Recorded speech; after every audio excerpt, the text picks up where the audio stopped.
Before we dive into this incredible story, make sure you're part of our journey. Hit that subscribe button, turn on notifications, and get ready for a story that will leave you thinking. And if you love inspiring tales, a like goes a long way. Not my problem. These words, muttered under frozen breath, would change everything that morning. The bitter cold sliced through the bus stop as people clutched their coats tighter, eyes deliberately avoiding the elderly man whose thin jacket offered no protection against the biting wind. The old veteran stood with military posture despite his trembling hands, his weathered face marked by time and service. Around him, a dozen commuters stared at phones, adjusted scarves, and checked watches, creating the perfect bubble of collective indifference. A young executive in a tailored coat shifted uncomfortably, pulling his cashmere scarf higher, as if to block not just the cold, but the very sight of human suffering beside him. From across the street, a figure emerged from a coffee shop, steam rising from the cup in his hand. His observant eyes took in the scene, the warm coat on his shoulders suddenly feeling heavier with purpose. Keanu Reeves paused, watching the invisible wall between those who chose comfort and those denied it. What happened next would remind everyone what true respect looks like. If this moment made you feel something, imagine what's coming next. Hit that like button and stay with us. Subscribe now. The temperature had plummeted overnight, transforming the city into a landscape of hurried figures and visible breath. November in the city wasn't just cold, it was the kind of cold that revealed character. The veteran, whose name badge partially visible on his thin jacket read Frank Wilson, U.S. Army, flexed his fingers rhythmically, a silent battle against the numbness creeping into his joints. His eyes, still sharp despite his 70-something years, stared ahead with dignity that refused to beg for what should be freely given, basic human acknowledgement. The young executive checked his Rolex again, irritation lining his face as he tapped his Italian leather shoe against the frozen concrete. His phone buzzed with messages about morning meetings and quarterly projections, a world of artificial urgency that made the old man's discomfort seem like an inconvenient backdrop to his important life. A woman nearby pulled her child closer, whispering something that made them both look momentarily at the veteran before turning away. The collective choreography of avoidance was painfully evident, heads turning just enough to see but not engage, bodies shifting to maintain the maximum possible distance while sharing the same small shelter. The unspoken message hung in the air as clearly as their frozen breath. His discomfort was unfortunate, but ultimately not their responsibility. Frank's shoulders hunched slightly as a particularly harsh gust cut through the bus shelter. For a fleeting moment, his military bearing faltered, revealing the vulnerability beneath the stoic exterior. A medal pinned to his jacket caught the morning light, a small silver star nearly hidden beneath the fold of his collar. It spoke of valor from decades ago, yet here in the present, that service had become invisible to the very society it had protected. Across the street, Keanu Reeves had stepped out of the corner cafe, seeking a moment of normalcy in his otherwise extraordinary life. The wool coat he wore was simple but warm, his demeanor unassuming despite his fame. He sipped his coffee slowly, his breath creating small clouds in the frigid air. Most mornings he passed through the city like any other resident, largely unnoticed by design. But some situations demanded attention, regardless of one's desire for privacy. His eyes narrowed slightly as he observed the dynamics at the bus stop, the invisible barriers, the deliberate distances, the collective agreement to ignore suffering. The actor had played many heroes on screen, but he knew that real heroism wasn't about grand gestures captured on camera. It was about the quiet choices made when no one was looking for performance, or at least when no one thought they were looking. He set his coffee down on a nearby ledge, adjusted his coat, and began crossing the street, Things are about to take a turn. Don't miss what happens next. Subscribe, like our video, and keep watching.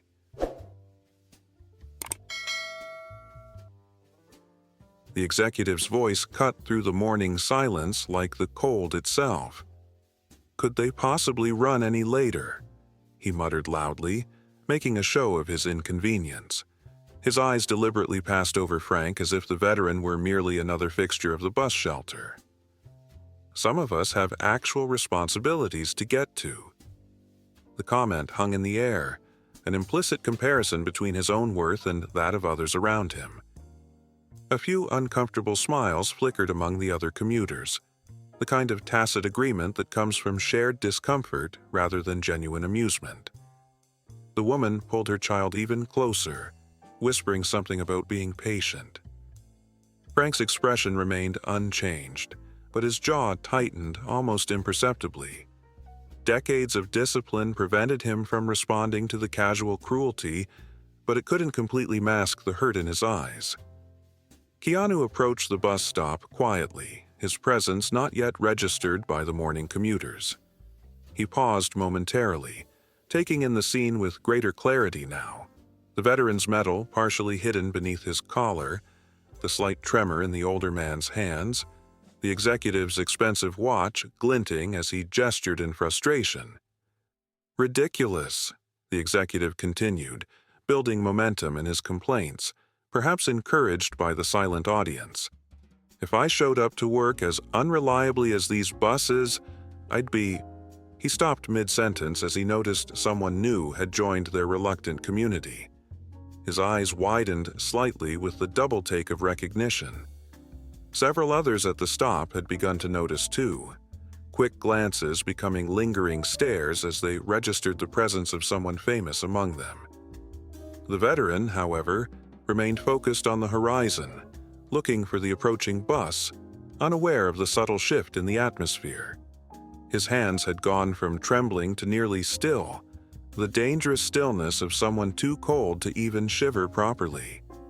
The metal on his jacket caught the light again as he shifted his weight, trying to keep his circulation going. Keanu stepped directly into the bus shelter now, positioning himself beside Frank. Without ceremony or announcement, he began to remove his warm wool coat. The movement was smooth and deliberate, drawing the attention of everyone except the veteran, who continued his forward gaze with military discipline, or perhaps a thousand-yard stare of someone retreating into memories to escape present discomfort. "Excuse me, sir." Keanu's voice was quiet but carried clearly in the morning stillness. Frank turned slowly, the ingrained courtesy of his generation compelling him to respond despite his discomfort. Their eyes met, the veterans momentarily confused by the unexpected address, not yet recognizing the famous face before him. "I think you could use this more than I can right now," Keanu continued, holding out his coat with a gesture that somehow managed to convey respect rather than pity. The distinction was crucial. One preserved dignity, the other would have destroyed it. The bus shelter had gone completely silent. The executive's complaint died mid-formation. Parents who had been distracting their children now let them watch openly. Phones that had been absorbing attention were lowered or, in some cases, subtly raised to capture what was unfolding. The artificial distance that had been maintained around Frank collapsed instantly, replaced by a new circle of attention centered on this interaction. "I couldn't possibly," Frank began, the instinct to refuse charity deeply ingrained. "It's not charity," Keanu said, as if reading the older man's thoughts. "It's respect for your service." His eyes had found the medal partially hidden on Frank's jacket. "And I'd consider it a personal favor if you'd help me out. This coat was too warm for me anyway. This story is only getting deeper. What would you do in this situation? Comment below and let's talk." A moment of understanding passed between the two men, an acknowledgement that preserving the dignity was as important as preserving warmth. Frank's military bearing seemed to And further, as he recognized the strategy being employed, this wasn't charity. It was one man respecting another's service enough to offer assistance in a way that honored rather than diminished. "Well," Frank said finally, his voice steady despite the cold, "when you put it that way." He accepted the coat with a nod that carried the weight of formal military acknowledgement. As he slipped it on, the immediate relief was visible in his posture, a slight relaxation around the eyes, a loosening of the tension in his shoulders. The executive who had been so vocal about his inconvenience now stood uncomfortably close, his expression a complex mixture of recognition, embarrassment, and the particular discomfort that comes from witnessing genuine goodness after displaying its opposite. His earlier comments hung in the air around him, now attached firmly to his identity in the eyes of everyone present. "I know who you are," Frank said quietly to Keanu, his eyes showing recognition now. "My granddaughter has posters of you all over her room. Is that right?" Keanu smiled, settling naturally into the space beside Frank, seemingly unconcerned about the cold in his now lighter layers. "What's her name?" "Sophia. 17, and thinks she knows everything about the world." Frank's face softened with obvious affection. "The best kind of person," Keanu replied with genuine warmth, "believing in possibilities." The bus finally appeared in the distance, its headlights cutting through the morning frost. Several phones were now openly recording the interaction, their owners no longer pretending to be engaged with social media or emails. The woman who had pulled her child away earlier now nudged him forward slightly, an unspoken permission to witness something worth seeing. "I served in Vietnam," Frank said, his voice taking on the particular cadence of someone sharing something they don't often speak about. Not something many people want to hear about these days. "I'd like to hear it," Keanu said with a simplicity that carried undeniable authenticity. "If you ever felt like sharing." The executive, who had been shifting his weight uncomfortably, suddenly reached into his pocket and extracted a business card. With an awkward movement that betrayed his inner conflict, he extended it toward Frank. "My father served too," he said, his earlier arrogance replaced by something approaching genuine humility. I run a company that could use someone with real-world perspective. If you're looking for work or know someone who is, please call this number." The sentence hung between them, an apology without the courage to name itself as such. Frank looked at the card for a long moment before accepting it with the same dignity with which he'd accepted the coat. "Might know a few good men looking for a chance," he said, neither fully accepting nor rejecting the olive branch. The bus pulled up to the stop, its doors opening with a mechanical hiss that seemed to release the collective tension. As passengers began to board, something remarkable happened. People stepped aside, creating a clear path for Frank to board first. No words were exchanged, no explicit acknowledgement made, but the message was clear. Respect had been remembered, priorities reordered. It's not over yet. The best part is coming. Make sure you're subscribed so you don't miss it.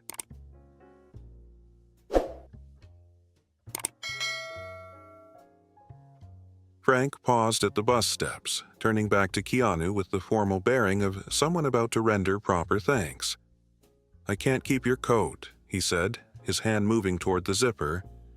"You can return it another time," Keanu replied easily. "I'm often at that coffee shop in the mornings." The suggestion was clear, not charity, but the beginning of a connection, an invitation to conversation that extended beyond this moment. Frank nodded, understanding the deeper offer.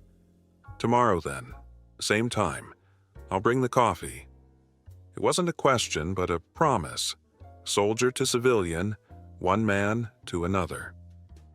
As Frank boarded the bus, several passengers who had witnessed the exchange nodded respectfully toward him. Small gestures that would have been unthinkable just minutes earlier. The executive, boarding last, glanced back at Keanu with an expression that suggested something fundamental had shifted in his worldview. By afternoon, the video had spread across social media platforms with the unstoppable momentum of something people desperately needed to see. Keanu Reeves gives coat to freezing veteran while others ignore him, read the headlines. Comment sections filled with thousands of personal stories, of veterans encountered, of small kindnesses witnessed or missed, of promises to do better. The executive's face, though blurred in most versions out of digital courtesy, became a symbol for the collective guilt of neglect. Yet the story wasn't framed as simple vilification. Rather, his awkward offering at the end became the more complex narrative of redemption, the possibility that witnessing goodness could inspire its replication. Frank's granddaughter, Sophia, found herself at the center of attention at school, her phone vibrating continuously with notifications.